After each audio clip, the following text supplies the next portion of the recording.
Hi friends, இன்னைக்கு பார்த்தீங்கன்னா டிஃப்ரெண்ட்டாக சிந்தூரியில் பார்த்தீங்கன்னா செந்தூரி டிசைன் கொண்டு வந்து ரொம்ப சூப்பராக இருக்குது. இந்த டிசைன் பார்த்தீங்கன்னா ஒரு 570 ரேஞ்ச் தாங்க இருக்கும். இதில் 3 கலர்ஸ் இருக்க பாருங்க. ஒரு பிங்க் ஒன்று, வயலட் ஒன்று, ஒரு பிளாக் கலர் ஒன்று.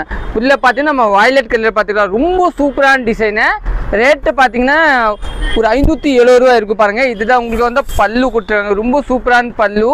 ப்ளவுஸ் பார்த்தீங்கன்னா இது தாங்க, ஒரு நல்ல ப்ரீமியம் குவாலிட்டி ப்ளவுஸ் கொடுத்துருவாங்க. சிந்தூரி 795 வித்திருக்க டிசைன் பார்த்தீங்கன்னா செந்தூரியில் 570 தாங்க பண்ணியிருக்காங்க. ரொம்ப ப்ரீமியமே இருக்கும். நம்மளோட மனோபலி ரொம்ப நல்லாயிருக்கும். இந்த டிசைன் பார்த்தீங்கன்னா ப்ரோக்ராம் பண்ணிட்டு தாங்க வாங்கிக்கோங்க இந்த டிசைன். இன்னும் நெக்ஸ்ட் பார்த்தீங்கன்னா ஒரு நல்லா பிளாக் கலர். பிளாக்ல பார்த்தீங்கன்னா வந்து ப்ளூ காம்பினேஷன், ரொம்ப சூப்பரான ப்ளூ காம்பினேஷனா. ப்ளவுஸ் பார்த்தீங்கன்னா இது தாங்க. இதில் வந்து லிமிட்டட் ஸ்டாக் தாங்க, 570 தாங்க நீங்கள் புக் பண்ணிக்கலாம். இன்னும் நெக்ஸ்ட் பார்த்தீங்கன்னா நல்லா பிங்க் கலர். துணி பார்த்தீங்கன்னா கட்டுறதுக்கு நல்லா சாஃப்டாக இருக்கும், ரொம்ப சூப்பராக இருக்கும். பார்த்தீங்கன்னா இதுதான் பிங்க் கலர். பார்த்தீங்கன்னா பிங்க் பல்லு கொடுத்துருவாங்க. ப்ளவுஸ் பார்த்தீங்கன்னா உங்களுக்கு அதே மாதிரியே ஒரு நல்லா டிஃப்ரெண்டான பிளாக் கலர் ப்ளவுஸு, ரொம்ப சூப்பராக இருக்கும். நீங்கள் புக் பண்ணிக்கலாம். தேங்க்யூ.